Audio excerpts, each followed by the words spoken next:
Ei pessoal, tudo bem? Hoje nós vamos continuar com o nosso Rococó no Brasil e vamos para Minas Gerais.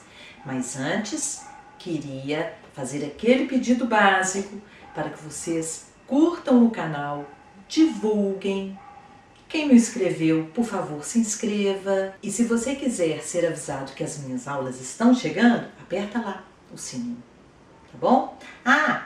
E aqui, me segue lá no Instagram, @canal Espalhando Arte.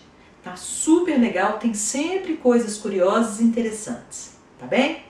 Vamos para Minas Gerais? A região brasileira que realizou a mais diversificada e abrangente síntese do rococó internacional com as tradições próprias da arte luso-brasileira foi, sem dúvida, Minas Gerais. Sua antiga capital, Vila Rica, hoje Ouro Preto, ultrapassou na segunda metade do século XVIII o desenvolvimento cultural e artístico dos antigos centros litorâneos. A vida urbana de Vila Rica abriga uma população heterogênea, um intenso comércio e diversos tipos de artes: música, literatura, arquitetura, escultura e pintura. Nesse período, existe a predominância de mulatos nas artes plásticas, que é explicada em função da relativa liberdade desse segmento na obtenção de serviços que não podem ser feitos nem pelos escravos, nem pelos brancos, que não realizavam trabalhos manuais. É nesse ambiente urbano que surgem novos profissionais, como por exemplo, aleijadinho, cujo aprendizado se dá pela prática no canteiro de obras, na elaboração de riscos, na escultura em pedra-sabão e na talha de altares. As construções perdem suas feições monumentais e os templos adquirem toques intimistas e dimensões reduzidas. Vou falar um pouco então do exterior das igrejas mineiras. As características mais evidentes são as torres cilíndricas e as elegantes portadas de relevos escultóricos em pedra-sabão. A pedra-sabão foi introduzida para a decoração de frontispícios e interiores. Ela era muito macia, obediente ao entalhe, boa para entalhar, e daí veio seu nome vulgar, pedra-sabão, macinha. Nessas portadas é muito legal porque é como se os relevos da talha dourada dos interiores saíssem para fora da igreja. Vamos falar de uma delas? Vou falar da magnânima, a grande estrela dessa fase, que é a igreja de São Francisco de Assis, de Ouro Preto. Ela é uma das raras construções em que o projeto, a obra escultórica e a talha são da autoria de um mesmo artista, o que vai dar a ela grande unidade e harmonia do conjunto. Quem é este artista? Aleijadinho. Na próxima aula eu vou falar mais dele, tá? Bem, a encomenda para o risco da igreja de São Francisco de Assis, em Ouro Preto, foi feita então ao jovem escultor, arquiteto e entalhador em 1766. Ele altera o plano primeiro da igreja, arredondando-lhe as torres e elaborando novo frontispício e ornamentos para a fachada. Observem só essa fachada. A gente vê as torres cilíndricas, característica, dessa fase. A gente vê também um movimento dessa fachada, porque o frontispício é literalmente projetado para frente pelo movimento rotativo das torres e dos fragmentos de frontão acima das colunas. E a outra característica é que é o elegante relevo em pedra-sabão. Como eu falei, a talha vem para fora da igreja. Então, essa movimentação sinuosa da fachada é uma grande característica das igrejas do Aleijadinho. Aproximando um pouco da fachada, vemos que a portada é interligada ao óculo, o que a faz, sem dúvida, a mais original composição do gênero da arquitetura brasileira do período. Quando a gente entra na igreja, a gente percebe uma outra característica rococó das igrejas de Minas Gerais. Elas vão ter um maior número de abertura nas paredes, proporcionando ambientes mais claros e arejados. Observem na São Francisco como existe uma perfeita integração entre a talha e a pintura e como elas são realçadas pela luz. Um outro detalhe importante a ser observado nessa igreja são os lambris pintados da Capela Mor, que representam cenas da vida do patriarca Abraão. Vocês conseguem perceber como eles imitam azulejos? Isso porque, como Minas é uma região interiorana, a dificuldade de transporte inviabilizou a utilização de azulejos, como era de costume nas igrejas do litoral. Quem os pintou foi o grande artista mineiro de Mariana, Manuel da Costa Ataíde. São 6 painéis. Como os artistas artesãos da época, Ataíde segue cânones, regras importados de Portugal. Porque, em geral, as cenas a serem executadas eram copiadas de gravuras e estampas de missais e livros sagrados, sendo o artista responsável apenas pela adaptação da imagem ao espaço e aos recursos técnicos disponíveis. Nesses painéis, Ataíde copia gravuras de uma edição francesa da Bíblia ilustrada por Demarne.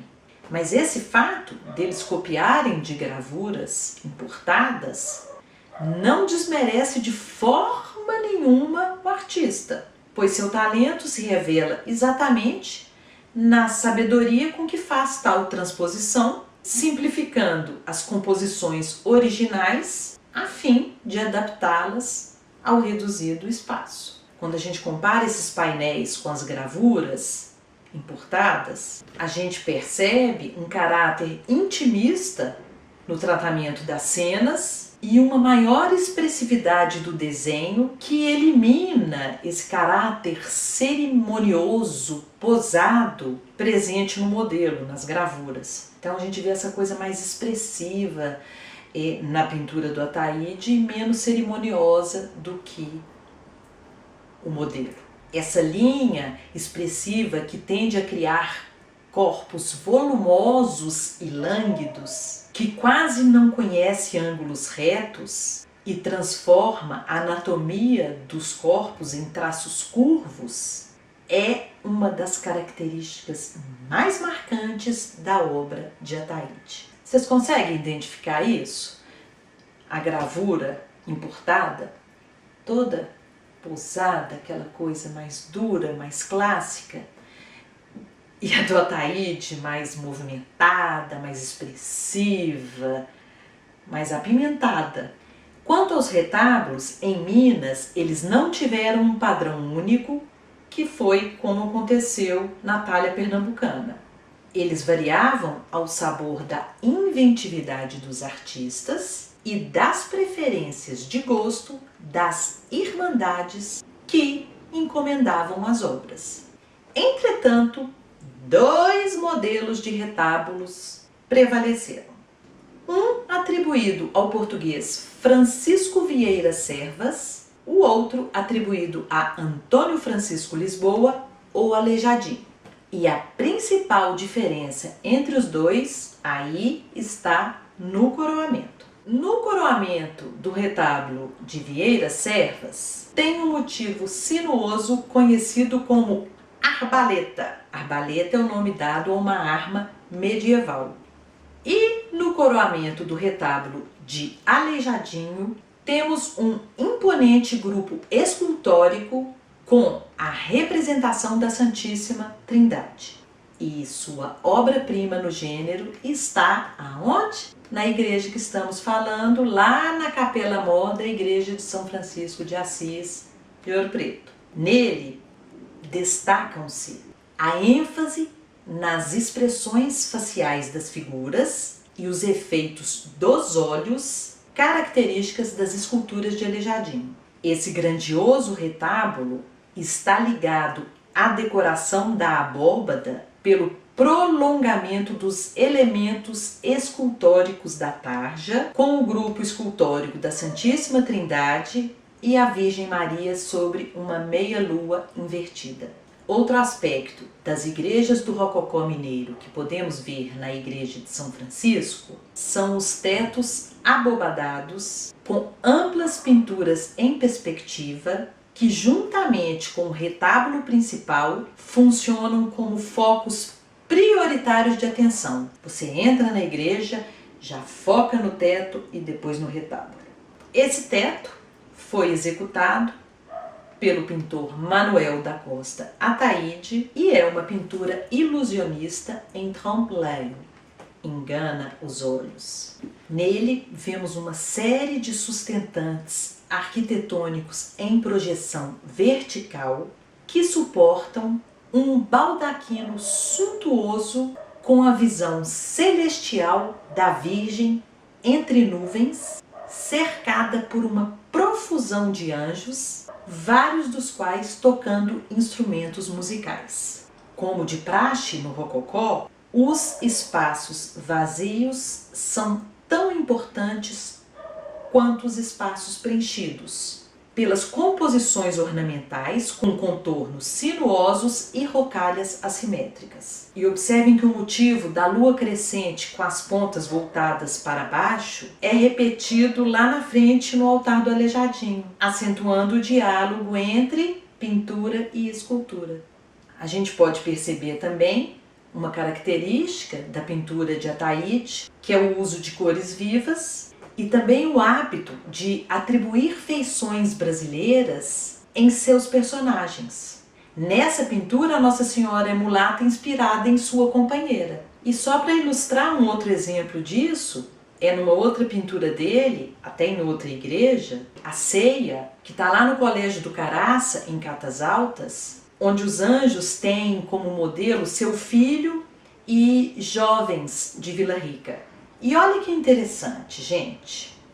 Quando a gente compara os tetos rococós com os tetos barrocos, a gente pode perceber como que nos tetos barrocos a gente encontra uma espécie de trama compacta e um colorido sombrio, ao contrário dos rococós, que têm amplos espaços vazados com a pintura em tonalidades claras. Fica bem claro, né? O pesado barroco e o rococó, mais leve, mais aberto, tá? Bem, agora eu vou falar um pouco de uma outra igreja, agora vamos para Mariana, ainda em Minas Gerais, a igreja de Nossa Senhora do Rosário dos Pretos, que é um dos mais harmoniosos conjuntos de Itália do rococó religioso em Minas. Bem, em 1770, o artista Francisco Vieira Servas foi contratado para o trabalho de talha dessa igreja. Ele executou, além do altar-mor, os 2 retábulos da nave e a tarja do arco cruzeiro.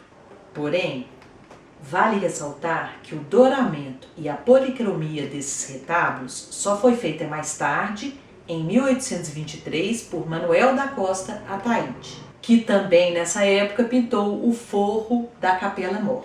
Temos, portanto, no interior dessa igreja o trabalho de 2 expoentes do rococó em Minas. Nos retábulos de Servas temos o coroamento em arbaleta, as colunas retas estriadas, as rocalhas, o branco e dourado, o maior uso de elementos arquitetônicos do que escultóricos e uma simplificação da estrutura do altar.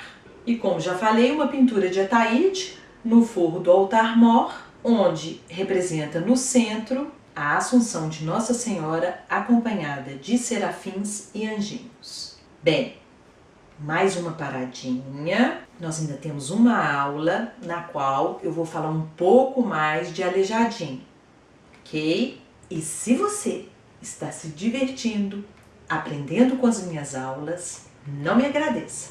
Agradeça aquele lindo pessoal que tem contribuído lá no Patreon para que esses vídeos aconteçam. Sem eles, não haveria canal. O meu muito obrigada. Um grande beijo e até a próxima aula.